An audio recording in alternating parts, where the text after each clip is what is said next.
So today I'm going to do a simple little watercolour using just 3 colours.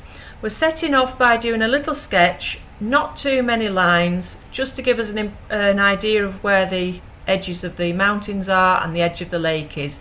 I've used a ruler for the edge of the lake because of course water always lies flat, so that's not a bad idea to use a ruler just to make sure you've got that nice horizontal line in there to set off with. So the 3 colours that I'm using are French Ultramarine, Burnt Sienna and Yellow Ochre. The Yellow Ochre I'm only using a little bit of right in the foreground to give us a bit of colour in the foreground. The rest of the painting is going to be made up mostly of grey, made by the French Ultramarine and the Burnt Sienna. And I set off with this with a lot of water, very pale in the background for the distant hills. And then as we come forward, I use more pigment and less water to give the strength to the trees in the foreground and make those nice shadows.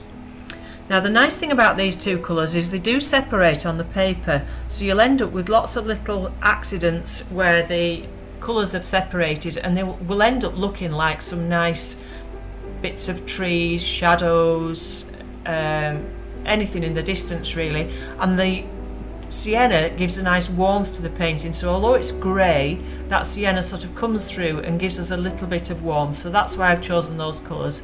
And it's good now and again to have a little practice with a limited palette and see what you can achieve just looking at the tones.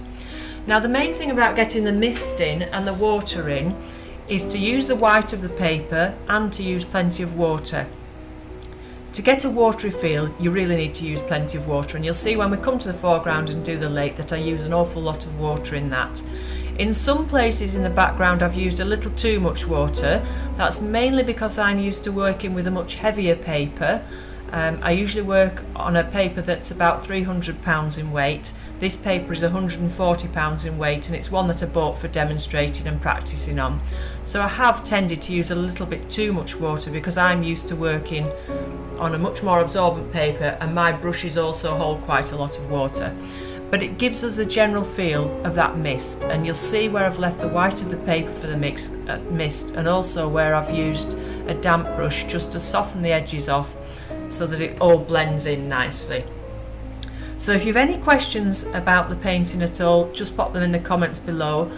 If there's anything else that you would like me to demonstrate in watercolour, please let me know. I've had quite a lot of comments recently from beginners to watercolour, so if there's anything that I've skipped over, not explained carefully enough, that you would like me to do in another video, then please let me know. You can also message me or contact me directly through my email, and I'll be happy to get back to you that way. So thank you very much for watching, and I hope you enjoy the rest of the video, and I'll see you again soon. Bye for now.